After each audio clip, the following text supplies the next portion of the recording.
우리가 그 와중에도 길게 보면 괜찮을 거다라고 생각하는 이유가요. 짧게 보면 이게 엄청난 상승과 하락이라 했잖아요. 근데 길게 보면 이게 방향성 같은 경우는 얼추 이거 같은데 라는 생각을 하는 거죠. 지금 사도 되겠는데요? 네. 왜냐? 박보미 TV. 박보미 TV.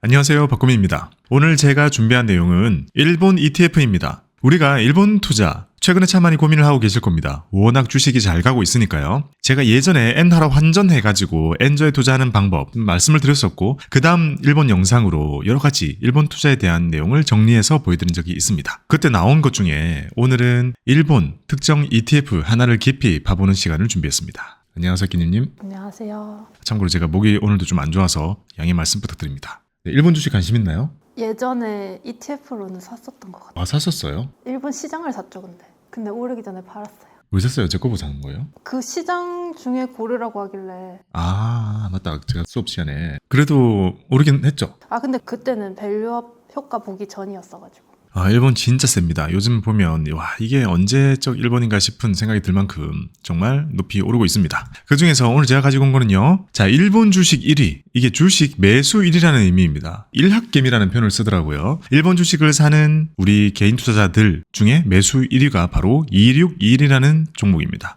이 종목이 뭔지 하나씩 파헤치면서 공부를 해보도록 하겠습니다. 근데 저거 우리나라에서 제일 많이 사는 일본 주식이 1위. 네, 맞아요. 일본에서 1위인 건 아니죠? 네, 아니에요. 아, 일본에서도 그럴 수도 있겠는데요? 아, 그래요? 그 정도로 인기가 많구나. 보통 우리나라 투자자들이 일본 주식을 이렇게 사야 될 정도라면 현지에서도요, 완전 순위권일 겁니다. 대표적인 게 우리가 슈드 제일 많이 살 때 미국에서 1위였어요. 그리고 우리가 테슬라 제일 많이 살 때 미국에서 1위였습니다. 그러니까 사실 지금은 우리 투자자들이기 때문에 특정하게 뭔가를 산다는 느낌보다는요, 전 세계에 존재하는 개인 투자자들이 많이 사는 자산, 이렇게 분류를 해도 되는 거죠. 개인적으로는 저는 그게 일종의 약간 쏠림 현상이라 생각해가지고요. 보통 그런 거를 좀 피하는 편이긴 한데. 그럼 사도 돼요, 지금? 이거요? 그럼 뭐 개인의 판단이죠. 우리 투자자들이 되게 글로벌적이에요.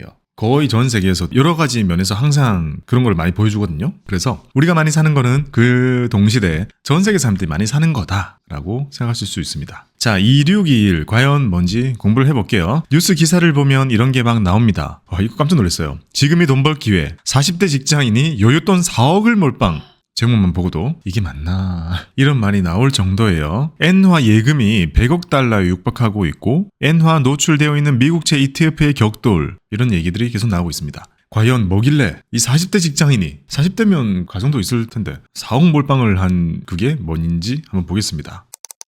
한국인이 사랑하는 일본 주식 1위는 무엇일까요? 바로 오늘 주제입니다. iShares 20플러스 US 트레저리 본드 JPYH입니다. 이게 오늘 기준으로 1년을 해봤거든요. 직전 1년. 1조 2,400억 원이 찼습니다. 이게 얼마나 큰지 작은지는 우리가 안 와닿잖아요. 근데 2등이요. 글로벌 X 재팬 세미컨덕터. 이거는 글로벌 X에서 만든 재팬, 일본에 있는 세미컨덕터 반도체 기업들 모아놓은 거겠죠. 이게 2위인데 1,600억밖에 안 됩니다. 세 번째도 채권인데 1,000억. 이건 환학, 일본의 기업입니다. 800억, 도요타 800억 정도입니다. 그러니까 우리가 이게 큰지 작은지는 이거 보면 알 수 있죠. 와, 이것만 사는구나. 뭐길래 우리가 이렇게나 많이 사는지, 그리고 또 40대 직장인이 4억을 몰빵하고 있는지 한번 체크를 해봅시다. 근데 4억을 몰빵할 정도면 안전하다고 생각해서 하는 거 아니에요? 그 뒤에 이제 숨어있는 맥락을 봐야 되는데, 제가 저 말 딱 들었을 때는, 자, 첫 번째, 재산이 한 100억이다. 그러면 4억 몰빵해도 뭐 이상할 게 없죠. 그래요? 비중을 4% 정도만 둬야 될 정도의 자산이에요? 좀 리스크가 있는 건가?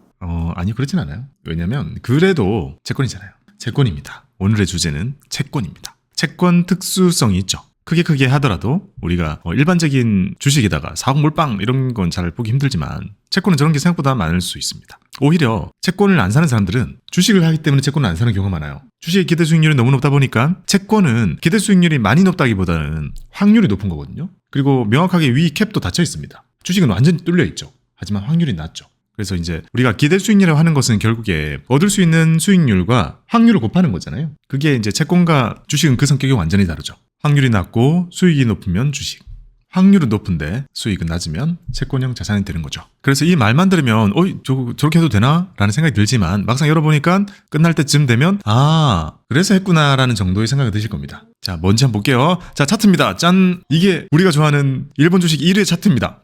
되게 사람들 역발상 중인 거네요? 아니, 역발상, 그게 그게 그렇게 되나? 아니에요? 아, 역발상 중이다.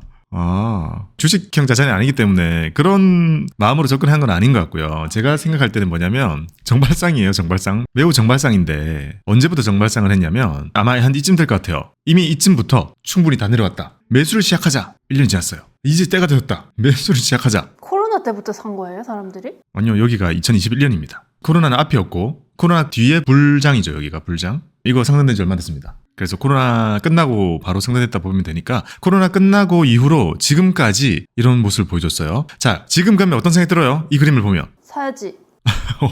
그거는 약간 일단 역발상적인 생각인 거고. 자, 1번 생각으로 바이. 자, 2번은 정발상에 이제 때가 되었나? 이런 생각을. 여기서 더 떨어질 수도 있다는 거예요? 가격이? 마이너스 금리 이제 안 한다면서요? 그냥 엔화가 올라야지만 오를 수 있는 거예요? 그것과 상관없이 일단 엔화를 조종하는 것, 금리를 조종하는 것은 정책금리잖아요. 그거랑 시장금리는 다르게 움직이잖아요. 결국 시장의 여러 가지 균형의 결과가 N이라는 환으로 나타나게 될 텐데 그것 또한 이런 모습을 계속 보여주고 있다는 겁니다. 지금 이런 생각이 들었잖아요. 이게 만약에 지금이 정말 저점이어가지고요. 여기서부터 이렇게 시작되는 거를 우리가 지금 보고 있는 거라면 깻님은 되게 행운아인 거죠. 생각 안 했을 거 아니에요. 이렇게까지 생각을. 근데 시간이 많이 지나 하락은 하락대로 다 하고 근데 사람들은 오래전부터 이걸 사와 모아왔단 말이에요. 그 사람들은 계좌 속에서 마이너스가 크면 어느 정도인지 지금 감이 와요. 여기가 2,500 정도가 꼭지예요. 거의. 그리고 지금은 1,200, 300 수준입니다. 거의 절반입니다. 그러니까 우리가 어찌 보면 채권 투자를 했음에도 불구하고 환과 금리가 우리에게 비우호적으로 움직이면 거의 이런 반토막의 그림이 나올 수 있다는 걸 우리가 배웠죠. 이거 장기 국채예요? 네, 눈치채셨군요. 장기 국채이기 때문에 역발상의 개념은 사실 아닌 거죠. 정발상이잖아요. 이 정발상이라는 것은 그렇지, 언제든지 장기 국채 살만하지, 살만한 논리적인 근거가 있지라고 하지만 시기의 문제잖아요. 여러 번 말씀드렸다시피 우리가 장기채 이런 채권을 접근할 때는요, 시기의 문제입니다. 항상 시기의 문제. 그래서 정말 오래 기다릴 수 있는 사람이 투자하는 거랑 단기적으로 거기다가 막 무리해서 베팅하는 사람이랑은 완전히 다른 결과를 가지고 오게 되고요. 정말 오랜 시간을 확보해놓고 투자를 할 수 있는 사람이라면 정말 유리하게 투자할 수 있는 것이 또 채권 투자이기도 합니다. 그래서 어찌 보면 아까 그 4억을 투자한 사람 계속 등장하는데 40대 직장인이 4억이나 투자를 했다는 건 마음속에 자기가 공부할 대로 해보고 내린 결론이 이건 거예요. 최소한 3년은 기다릴 수 있다. 40대잖아요. 결혼도 이제 안 한단 말이에요. 이 집도 안 사. 이제 애도 안 낳아. 그렇다는 전제하에 이제 웬만한 거 다 했기 때문에 자기는 이 4억은 진짜 3년, 4년, 5년 기다려야 되는 일이 생기더라도 할 수 있다는 생각이 들었기 때문에 했다는 거겠죠. 근데 한 번에 4억을 넣고 3년을 기다리겠다는 전략인 거예요? 그 사람은? 네, 저는 할만한 것 같아요. 잘 선택한 것 같아요. 이게 떨어질 때 계속 적립으로 모아가는 게 아니고 한 방에 처음부터 딱 넣는 거? 네. 뭐 이자 줘서 그래요? 이자도 주죠. 2% 후반대 이자도 줍니다. 괜찮죠? 그리고 그 사람이 믿는 거는 뭐겠어요? 이 그림이죠. 이 그림. 적어도. 올라가도 이 사람이 샀던 가격이랑 똑같아지잖아요. 저 사람 언제 샀대요? 최근에 나온 거니까 지금이겠죠, 지금. 지금 샀다. 그러면은 괜찮네. 네. 자, 주식 투자자의 관점에서 이걸 보고 있는데 그런 느낌입니다. 주식보다도 더 강하게 베팅을 하는 게 약간 이해가 되죠. 그런 면에서 보면. 자, 오늘 배울 거는 2621입니다. 자, 2621. 어떤 생각이 들어요? 자, 깻님의 생각. 이거 듣고 뭔 생각 들어요? 암호. 자, 종목 티커라고 부르죠. 우리는 숫자 6자리. 미국은 알파벳을 쓰고 일본은 4글자 숫자를 씁니다. 그럼 숫자 다 외워야 돼요? 일본 주식은? 아니요, 전혀. 자, 토요타. 이게 외국어 표기법? 토요타인가? 이렇게 적어야 되는데 저는 아무리 봐도 토요타가 좀 이런데 외울 필요 없죠. 토요타로 검색하면 될 테니까. 근데 문제는 2621은 이렇게 적은 이유가요. 대부분의 증권 어플이나 이런 데서도 이름을 축약할 만한 그게 없어요. 이름이 너무 길고 줄일 수가 없다 보니까 261을 부르고 있습니다. 자, 토요타, 화나, 닌텐도 이런 일본 주식들 그냥 사면 되겠죠. 그렇게 검색하면 나올 겁니다. 하지만 오늘 배울 이거는 261을 이렇게 딱 내세운 이유는요. 이게 제일 쉽기 때문입니다. 이렇게 외우자고요. 너 요즘 뭐 사? 나 2621 이러면 아는 사람들은 그래? 이렇게 할 겁니다. 261을 배워보겠습니다. 요거는요, 종목 코드고 종목명은 BRJ, iShares, 20플러스, 이얼즈, US, 트레저리, 본드, JPY, 해치드, ETF입니다. 해지가 됐네요. 자, 깻님은 우리가 많은 걸 배웠기 때문에 이름 속에서 진짜 많은 걸 알 수 있습니다. 아마 우리 구독자분들도 이제 눈에 보이는 것 때문에 정말 놀라시는 게 많을 거예요. BRJ, 블랙록, 재팬이겠죠. 블랙록, 재팬. 왜냐? iShares는 블랙록에서 만든 거잖아요. 근데 이상하지 않아요? 지금 일본 주식이잖아요. 미국에서 만들었나? 만들었다기보다 운용사들이 글로벌 진출을 했어요. 그래서 거기서 상장을 시킬 수도 있습니다. 우리나라는 그런 게 없죠. 그럼 이 수수료 저 블랙락이 먹어요? 네. 오. 우리나라에서는 안 되는지 안 하는 건지 못 하는 건지 모르겠지만 일단은 없기 때문에 우리한테는 약간 낯설어요. 블랙록이 재팬을 만들어가지고 거기에서 상장을 시켜놨어요. 그래서 도쿄 거래소에 상장이 되어 있는 종목인데 262라는 완전히 진짜 일본 주식인데 아이쇼스로 시작합니다. 그 다음에 20 플러스 이어즈 20년 이상. 장기채죠. 우리 예전에 배웠던 것 중에 20년 이상 뭐 있죠? TLT가 있었죠. TLT가 기초지수가 20 이어스 그거로 돼 있거든요. 그거라고 보시면 됩니다. 그리고 US 뭐죠? 미국 트레저리 본드 국채? 맞아요. 국채. 미국은 채권이 너무 발달돼 있어가지고요. 만기가 엄청 긴 거는 트레저리 본드라고 부르고 중기채는 트레저리 노트라고 부르고 단기채는 트레저리 빌이라고 부릅니다. 일단 본드가 떴기 때문에 얘는 엄청난 장기채예요. 우리 기준으로는. 그래서 20년 이상이죠. 트레저리 본드, 미국채라는 소리입니다. 미국 국채. 그 다음에 JPY, 엔화, 재팬옌이겠죠. 재팬옌, 해치드. 했지.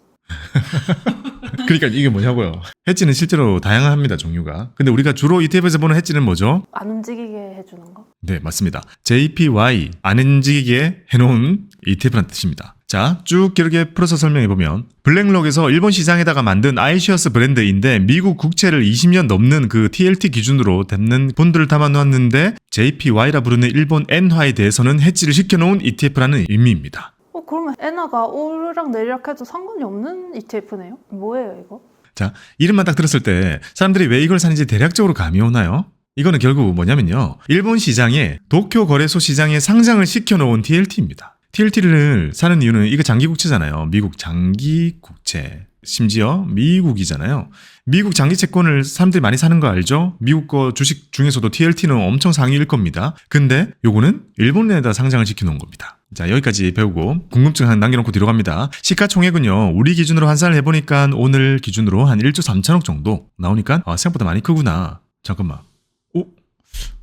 아니 우리나라 사람들이 1년 동안에 산 게 지금 1조 2,400억이랬잖아요. 근데 지금 이거 시총이 1조 3천억이라고요? 일본 시장에 상장되어 있는데 주주가 전부 한국인. 그럼 우리나라에서만 유명한 건데?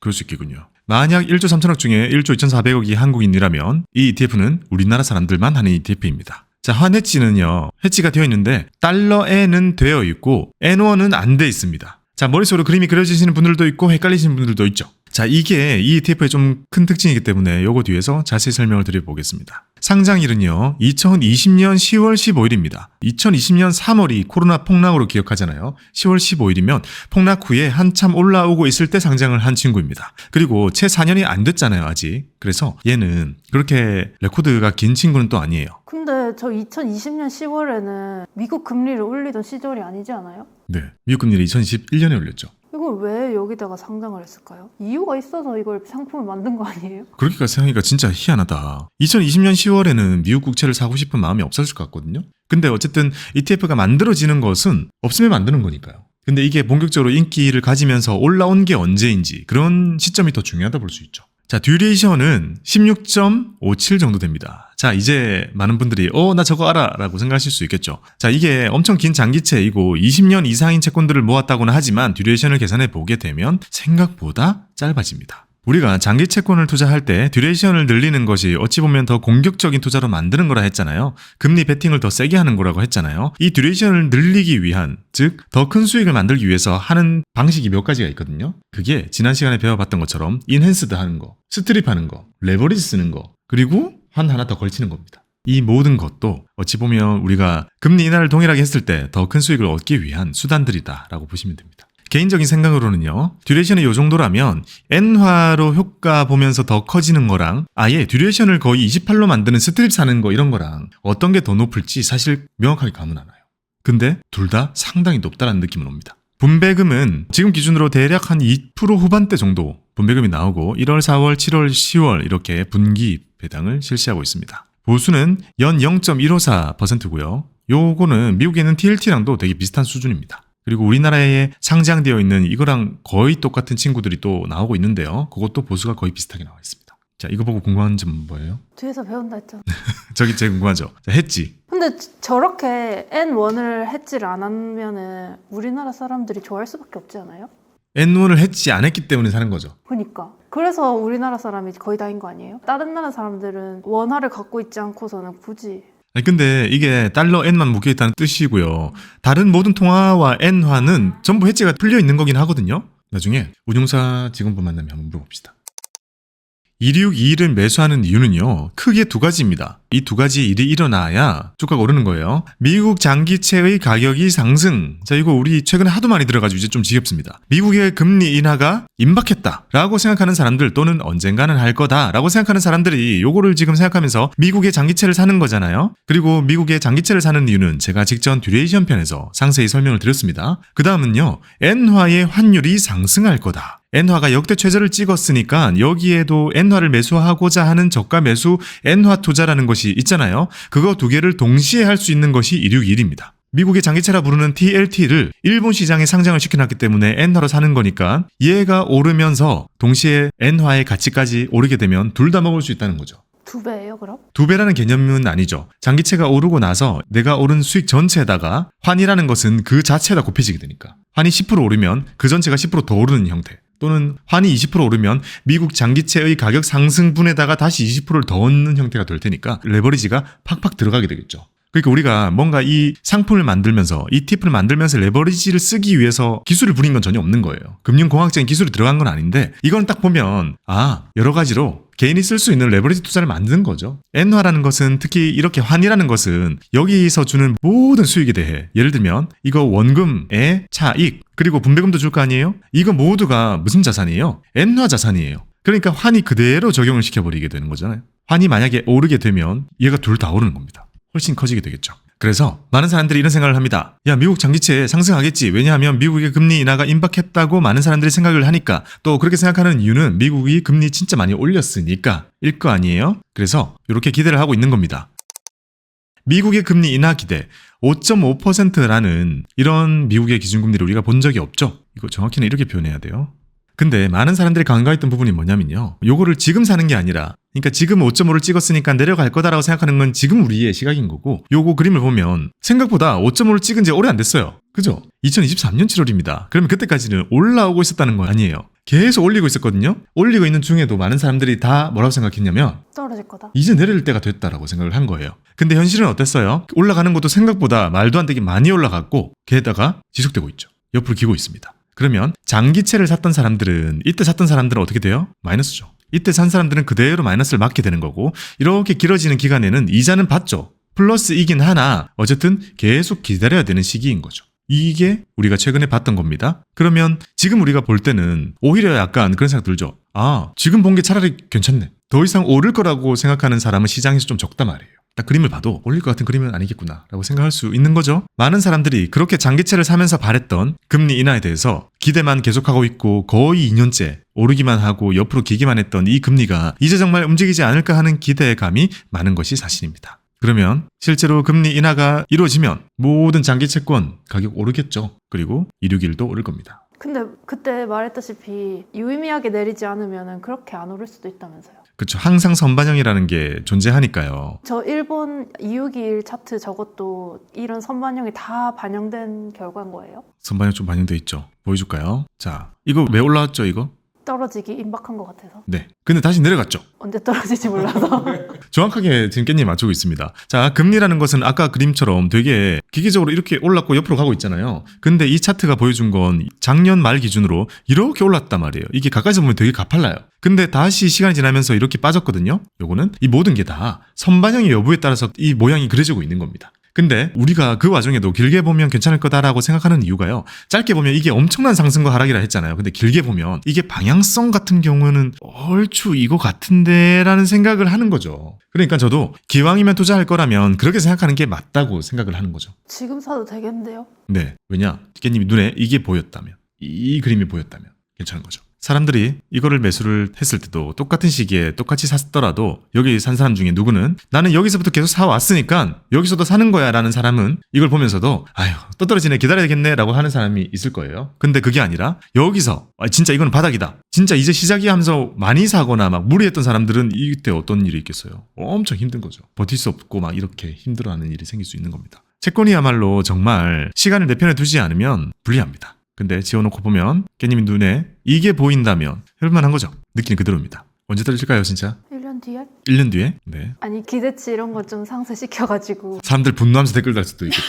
2년을 기다렸는데 1년 더 기다리라고? 알 수 없어요. 금리는 알 수 없습니다. 금리가 안 내려가서 많은 사람들을 속을 썩이고 있는 거잖아요. 그래서 힘들지만 저는 적어도 시간을 내 편으로 만들어 두고 여윳돈으로 하고 그리고 채권 투자로 한다면 채권이라는 것은 돈을 받으면서 기다린다고 했잖아요. 그러니까 내가 받는 이자가 작은 거는 그렇게 힘들지 않아요. 받는 이자가 작은 거는 그렇게 힘들지 않고 충분히 기다릴 수 있단 말이에요. 왜냐? 내가 무리해서 레버리지나 그런 거 일으키지 않았다면. 그러니까 이거 장기채도 정말 막 영끌로 사시는 분들이 있으시더라고요. 절대 반대입니다. 왜냐면 돈 받으면서 기다려야 돼요. 그래야 오랫동안 기다릴 수 있고 진짜 이상한 일이 생겨가지고 1년, 2년 길어지더라도 기다릴 수 있죠. 자, 방금 그 그림처럼 미국의 장기채에 대한 가격 상승에 대한 기대, 요거 말씀을 드렸어요. 금리는 할 때가 됐지. 자, 두 번째는 엔화의 환율 상승의 기대입니다. 이 부분은 우리가 사실 약간 애매할 거예요. 그렇게 평소 때 많이 보는 건 아니니까. 엔화가 최저를 찍었다. 근데 무슨 환율이 최저를 찍었다는 거지? 하나씩 보시면요. 제 옛날 영상에서 계속 나왔던 건데 그때보다 더 떨어졌어요. 오, 그래요? 그때 900 이상이었어요? 900 조금 넘었었어요. 891입니다. 요거는요. 원화 대비입니다. 엔원 환율입니다. 보통 8.91이라고 하는데 이게 특이하게 일본 거랑 우리랑 비교할 때는요. 보기 쉽게 하려고 100엔 기준으로 봐요. 그래서 100엔이 우리 돈으로 891원이다 이렇게 표기를 하는 거예요. 3년 차트로만 보더라도 우와 여기서도 최저인 줄 알고 영상 찍었죠.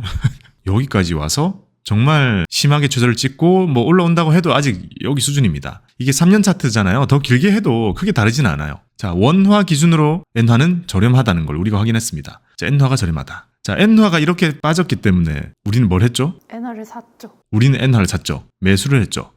다른 사람들 뭐 했죠? 일본으로 놀러 갔죠. 일본 여행 갔죠. 그러니까 이거 보고 일본 여행 가면 안 돼요. 일본 여행 갔습니다. 정말 냉정하게 말씀을 드려보면 이게 엔원 환율이잖아요. 엔원 환율. 이거 10년으로 늘려보면 엔화가 싸긴 싸지만 우리 기준으로 이게 저는 그렇게 심하게 싼 건가 싶어요. 사실. 왜요? 그렇게 많이 안 싸요. 왜요? 워낙 우리 기준으로 비쌌던 나라다 보니까. 그럼 그때가 비쌌던 거예요? 1,000원으로 생각하던 때가 비싼 때였어요? 근데 그것보다는요. 봐봐요. 그냥 환만 놓고 보면 1,000원이던 게 900원 됐으면 별로 안 빠진 것 같잖아요. 1,000원이던 게 900원 됐으면 10% 빠진 거다 했을 때 모든 물건이 한 10% 정도 세일을 하는 거다라고 느껴지게 되면 그렇게 안 세게 느껴질 거 아니에요. 근데 문제는 그 과거의 기간 동안 일본은 디플레이였단 말이죠. 근데 우리는 인플레이였잖아요.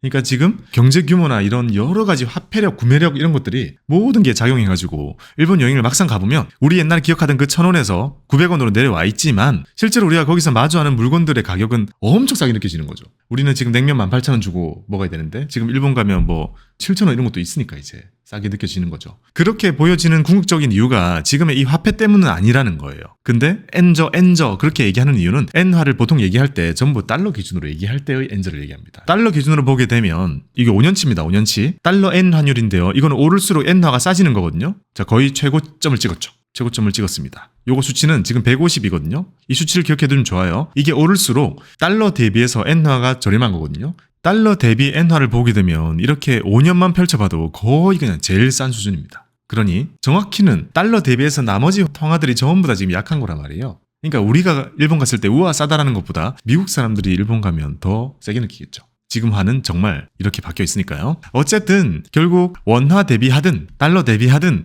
엔화가 거의 최저점이라는 것에는 거의 동의를 하는 거죠. 우리가 봐온 거의 최저점. 이걸 그림으로 나타내면 약간 이런 형태입니다. 우리 원화잖아요. 원화 기준으로 엔이 조금 더 낮은 거예요. 근데 달러 대비해서는 원화나 엔화나 저 밑에 있는 거예요 지금. 왜냐? 우리 기준으로 달러를 보면 1,300원 넘잖아요. 그리고 엔 기준으로 달러 받아도 150원 넘거든요. 그럼 여기서 엔화 상승의 기대에 투자를 하는 건데 엔화에만 투자를 하면 우리가 이자를 안 주니까 투자 잘 안 한다 했잖아요. 우리가 별로. 근데 그 엔화로 바꿔놓은 그 엔화 그 돈으로 미국의 국채를 사놓으면 일본 시장에서 사는 거니까 엔화 그대로 살 수 있게 되는 거잖아요. 그렇게 사는 거예요. 근데 심지어 환해지를 어떻게 걸었냐면 달러와 엔 여기를 걸었습니다. 여기를 해지. 그 다음에 여기는 언해지로 걸었습니다. 자, 이게 지금 2621의 해지 상태예요. 그럼 우리가 기대하는 건 무엇인가? 만약에 금리 인하가 된다는 것은 미국의 금리를 낮추는 거잖아요. 그러면 지금 미국의 금리가 5.5까지 올라가 있으니까 전 세계 많은 돈들이 미국으로 가 있는 거잖아요. 그래서 달러가 비싸져 있는 거거든요. 달러가 세져 있는 거죠, 화폐가. 근데 금리를 낮춰가지고 그 돈이 쫙 풀리게 되면 세계 이 금융시장에 달러가 많이 들어오게 되겠죠. 그러면 달러가 많아진다는 것은 달러가 약해진다는 거고, 그러면 우리 기준으로는 환율이 내려간다는 거고, 그러면 상대적으로 우리 돈뿐만이 아니라 엔화도 가치가 조금씩 오를 수 있다는 거잖아요. 그건 모든 게 금리 인하랑 연결되어 있습니다. 같은 겁니다. 결국 금리 인하가 되어야 달러가 약세가 될 것이고, 그러면 엔화가 강세가 될 거 아니에요. 지금 261이라는 친구는 요거를 얻기 위한 거예요. 금리 인하라는 거랑 요거 엔화 강세, 이걸 두 개 다 우리가 가지고 오겠다라는 전략이에요. 자, 요렇게 움직입니다.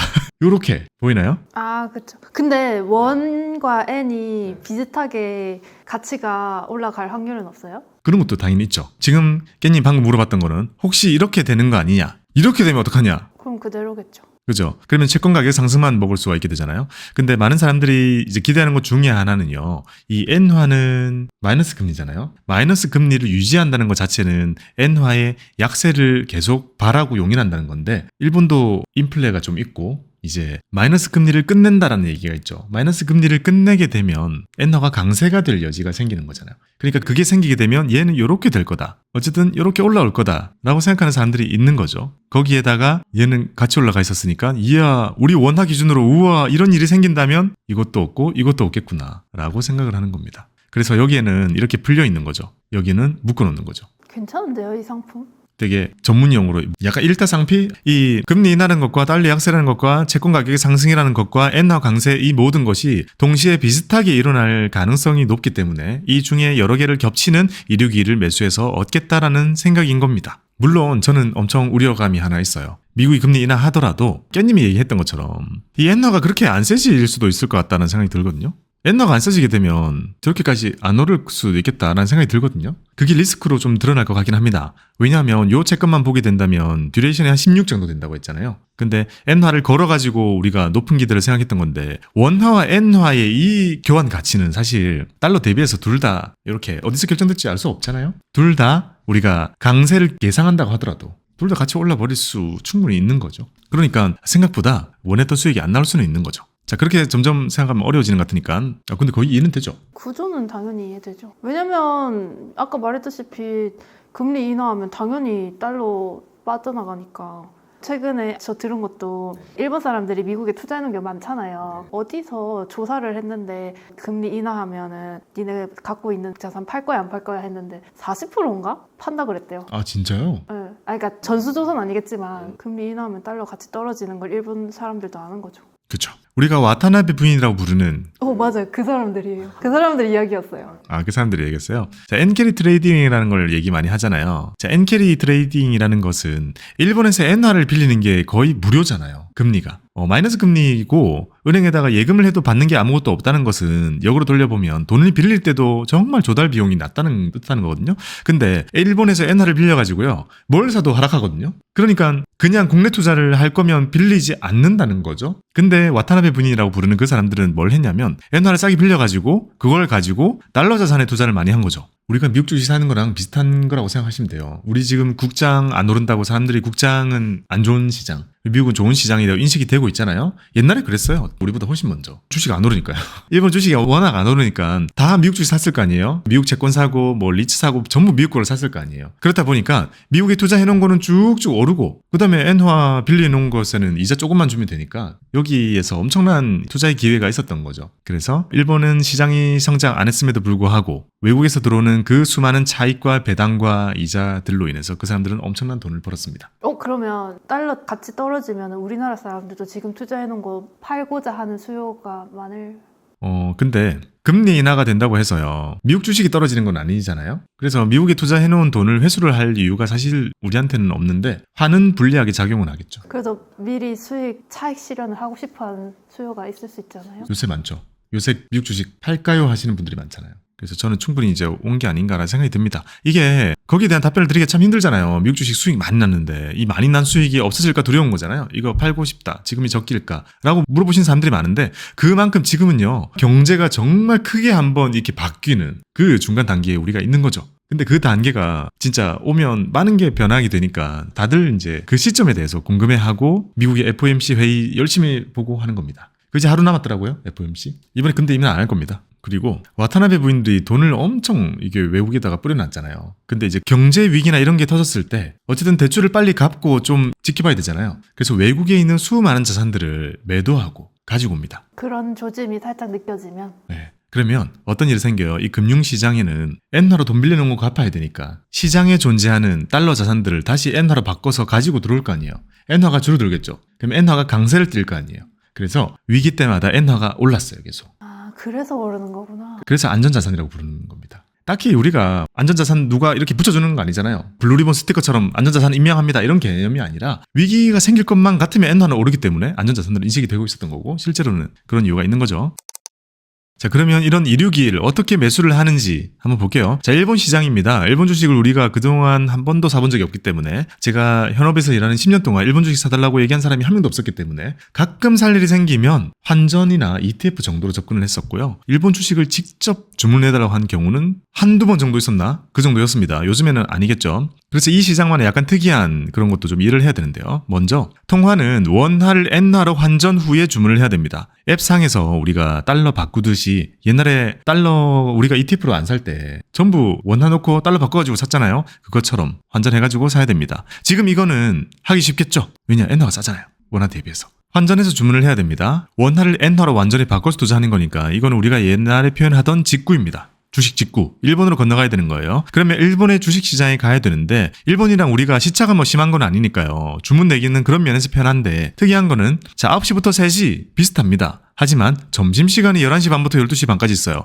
이때 시장이 멈춥니다. 누굴 위한 점심시간이에요? 금융사의 직원들을 위한? 그 사람들이 뭘 해요? 주문 못 내니까 밥 먹고 오는 거죠. 여기 되게 재밌는 게 우리나라 점심시간에 있었을까요? 없었을까요?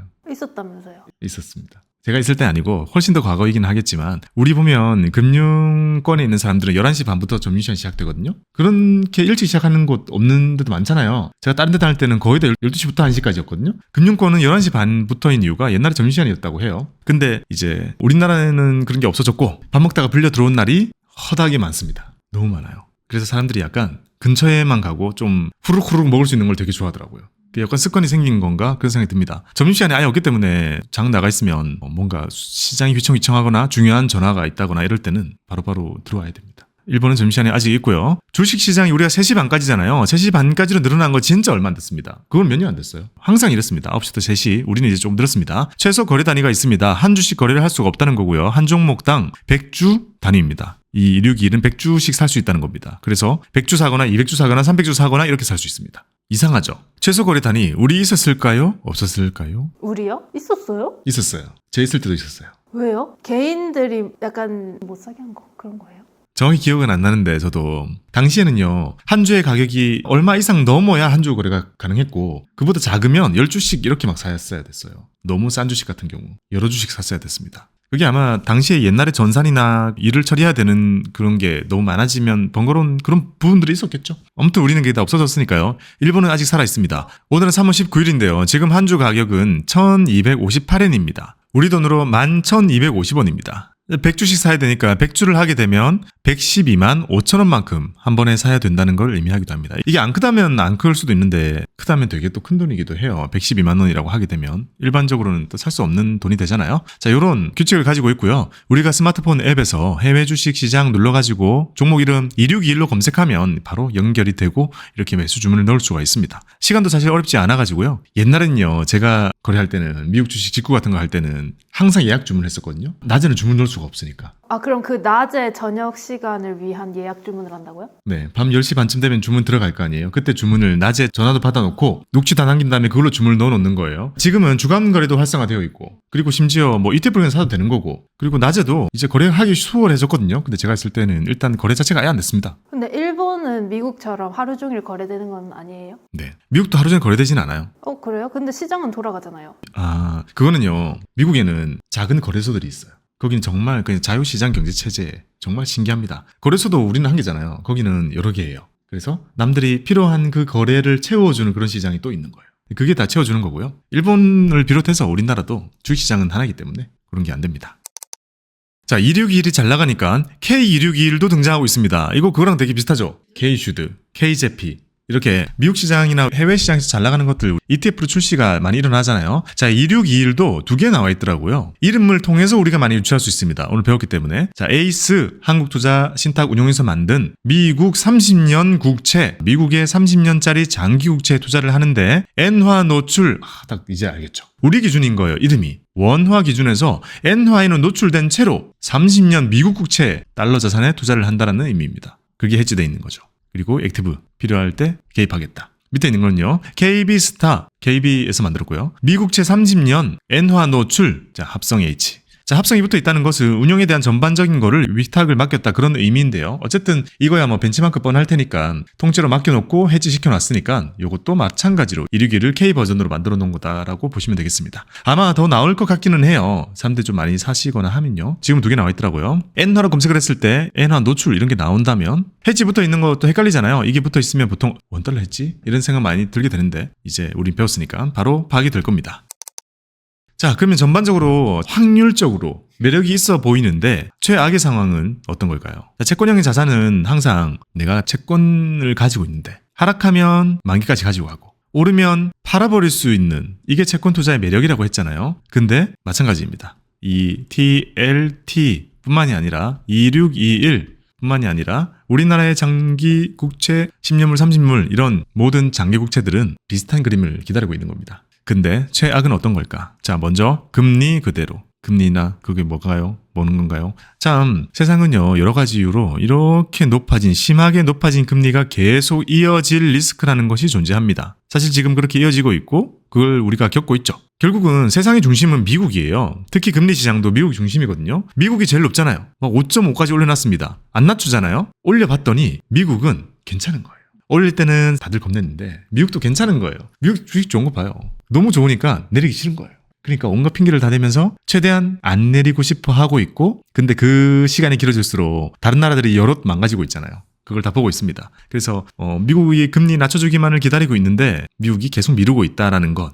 진짜 작정하고 1년 더 미루면 우리는 이 리스크에 이제 노출되게 되겠죠. 또 하나는 엔화 그대로입니다. 아까 얘기했던 것처럼 역시 엔화는 낮아야 제맛이야 처럼 달러는 심지어 올랐는데 원화 기준으로 엔화가 비슷비슷하거나 아니면 별로 생각보다 안 올라왔다거나 이런 일들은 언제든지 생길 수 있습니다. 환이라는 것은요, 전문가가 없는 영역이기도 합니다. 기업을 예측하는 거는 쉬운 일이에요. 경제를 예측하는 거는 그것보다는 어려운 일이에요. 하지만 환을 예측하는 거는 불가능한 일이라고 표현을 하거든요. 그래서 환 애널리스트가 없듯이 환이라는 것은 여러 개의 변수의 집합체잖아요. 결과입니다. 정말 많은 것의 결과. 우리가 일본의 엔화가 싸다는 게 사실 단순히 그냥 미국 금리가 높으니까 이런 걸로 우리가 결정을 지을 수 있는 부분이 아니고요. 그 안에는 실제로는 정말 수많은 무역적인 면, 수지 이런 것도 그런 모든 것의 결과가 아니기 때문에 심플하게 엔화는 오를 거야 라고 나이브하게 생각했다가 그대로 있는 일이 있을 수 있다는 거죠. 그러면은 이번에 마이너스 금리를 이제 그만한다고 해도 별 움직임이 없을 수도 있어요?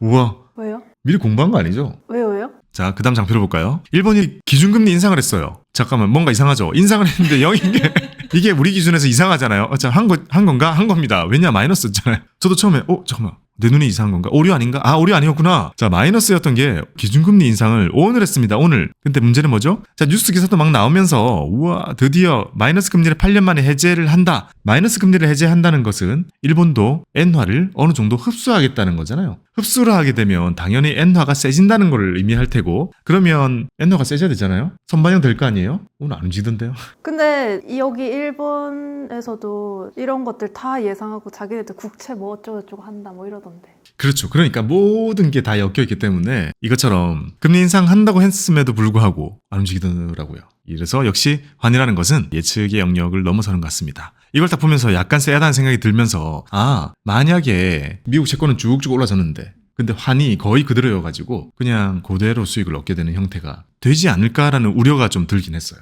그리고 만약에 일본으로 우리가 계속 들락날락 하려고 하면 환전이라는 과정에서 또 비용이 발생하게 되고 그리고 엔화 환전이 그렇게 싸지도 않을 거예요. 요즘 이벤트 많이 해주니까 좀 싸지긴 했지만 당연히 달러보다는 비쌀 거기 때문에 아까 원엔으로 봤을 때 한 890 정도 나왔었잖아요. 이거 환전으로 들어가게 되면 아마 한 905원 정도 나올 겁니다. 이거 싼 거예요.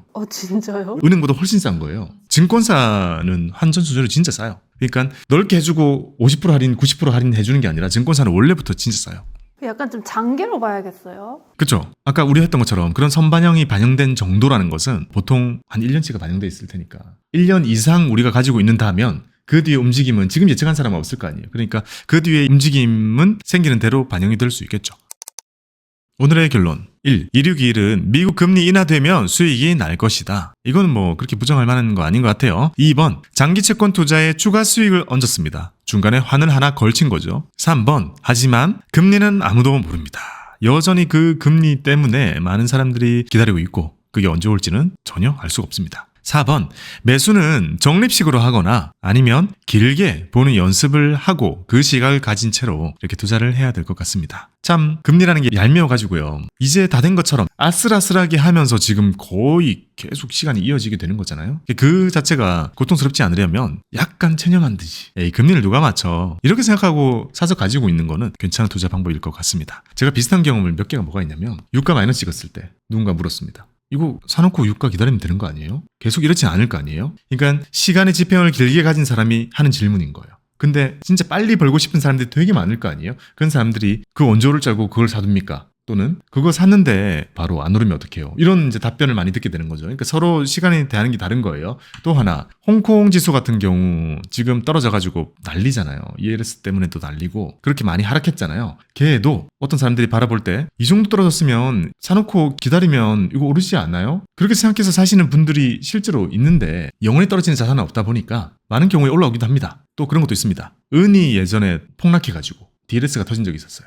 그러면 은 투자를 해가지고 터진 거잖아요. 그럴 때 은을 삽니다. 역발상. 네, 그 투자금 가지고 다시 은을 사요. 나오는 돈 가지고. 왜냐하면 많이 하락한 자산이 앞으로도 오를 자산이라고 이제 생각을 하는 거죠. 그런 것처럼 지금 만약에 우리가 금리 인하에 또는 장기 채권에 투자를 한다는 것은 매우 수동적인 거고 알 수 없지만 언젠가 올 미래에 대한 투자라는 개념으로 접근하셔야 됩니다. 자, 이렇게 준비를 해봤는데요. 최근에 지금 깻님이랑 듀레이션도 배우고 그리고 장기채 ETF 바로 직전에 올라갈 거고 이제 여기까지 올라가면 장기채 ETF를 일본까지 건너가서 미국 거를 사네? 이런 생각을 많이 하시게 될 겁니다. 이걸 다 해보면 어떤 생각이 드냐면 듀레이션을 올리는 전략과 환을 걸치는 전략이 있잖아요. 결국 다 확률상 명확해 보이니까 시기만 내가 기다릴 수 있다면 명확해 보이니까 투자금을 좀 크게 묵직하게 넣어서 그거를 기다리겠다라고 하는 전략이잖아요. 그러니 아까 맨 처음에 나왔던 것처럼 누군가가 4억을 태웠다라고 할 때도 여기에 대한 이런 정도의 고민과 공부를 하고 투자를 한 거라면 나쁘지 않다고 생각합니다. 약간 이 상태가 그대로 비슷비슷하게 흘러가면은 옵션을 하나 더 얹은 투자인 거잖아요. 네. 나쁘지 않네요. 이것만 보면 근데 진짜 위험한 건가? 엄청 액티브하게 만든 건가? 라는 생각이 들 수 있겠지만 우리가 바로 직전 영상에서 듀레이션을 늘리기 위해서 엄청 많은 세팅이 돼 있는 그런 친구들이 있었고 걔는 훨씬 높았잖아요. 그러니까 어찌 보면 그런 정도의 차이들이 있지만 가장 심플하게 투자를 하는 거는 원화로 우리나라 국채 10년짜리 사는 게 그게 제일 표준이고요. 거기서 이제 수익을 원하기 위해서 여러 가지들이 있는 거죠. 30년으로 가거나 환을 걸치거나 여러 가지 이제 금융공학이 접목되거나 이런 것들 우리가 지금 전부 다 어찌 보면 다 정리를 해드린 겁니다. 이제 선택은 판단입니다. 저는 약간 채권은 그냥 안정 추구할 것 같아요. 굳이 신경을 저렇게까지 여러 개 써가면서 할 성향은 아닌 것 같아요, 전. 그게 채권을 활용하는 또 하나의 방법인 거니까요. 중기채 지금 금리 6, 7% 많이 나오니까 걔네들 깔아두는 그런 투자 너무 좋아하고 많이 해라고 말씀을 드리죠. 어찌 보면 제가 수업 시간에 20- 이런 거 채권 샀잖아요. 국채. 26년짜리잖아요. 그것만으로도 충분하다. 그쵸. 그거만 충분합니다. 저는 그런 아이러니를 또 느꼈습니다. 일본 주식 매수 1위가 일본 자산이 아니에요. 일본 시장을 거칠 뿐 미국에 투자를 하는 거죠. 근데 금리 인하, 채권 가격의 상승이라는 것에 투자를 하고 싶어요. 그리고 그거는 이자를 돈을 받으면서 기다리는 투자라고 했잖아요. 얘도 오늘 2.8% 정도 나왔으니까 돈을 받으면서 하는 투자고 오래 기다릴 수 있는 사람들이 투자를 한 거다. 이런 방법에서 여러 가지 중에 선택을 했을 것 같은데 ETF에다가 어떠한 금융공학을 갖다 대는 뭔가 이넨스나 약간 스트립 같은 게 너무 이해가 안 되잖아요. 요거는 이해가 되잖아요. 이거 되게 쉽죠. 매우 직관적이고 그리고 내가 받아들이기도 매우 쉬워요. 왜냐? 원엔 환율 쳐보면 언제든지 나오니까. 내가 체감하고 있는 것들이기 때문에 그렇기 때문에 얘가 인기가 이렇게까지 많은 게 아닐까라는 생각을 한번 해봅니다. 또 하나 생각이 난 게요. 자, 2621은 일본 시장에 상장되어 있는 ETF입니다. 요거는 역외 ETF라 불러요. 왜요? 아예 역외라는 개념은 외국 거라는 의미거든요. 요거의 세법은 해외 주식이랑 똑같아요. 다 모아놓고 250만 원 넣으면 양도세 20입니다. 그래요? 약간 의외죠? 미국이랑 이런 거 다 합쳐서 250이에요? 네. 진짜?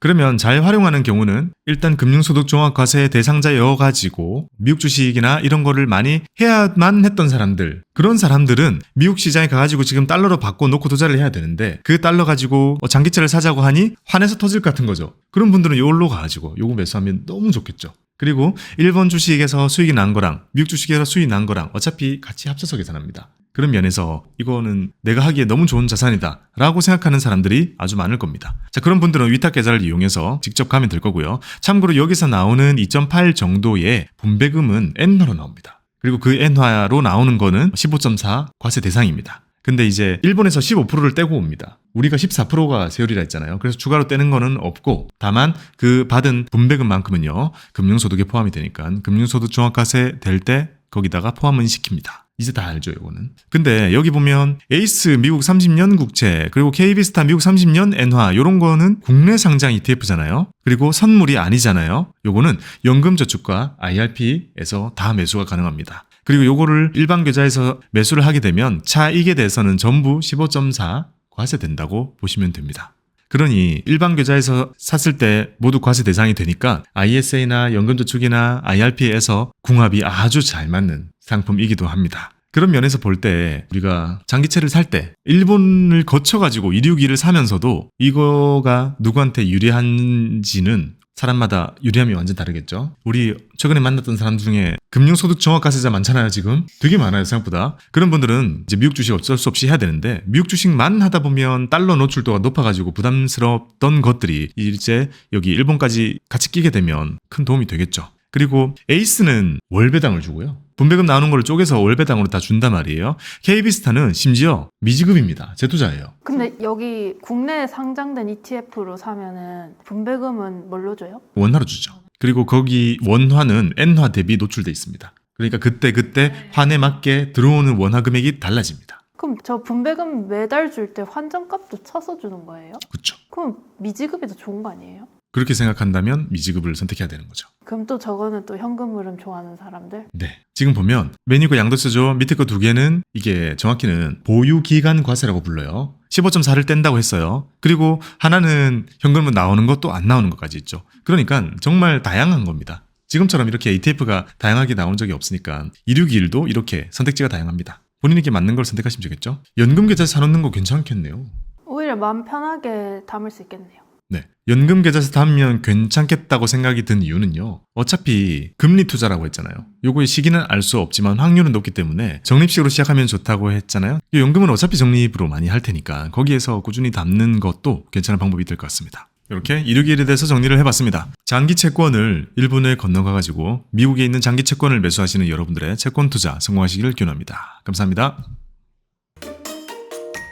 박보미 TV 박고미 TV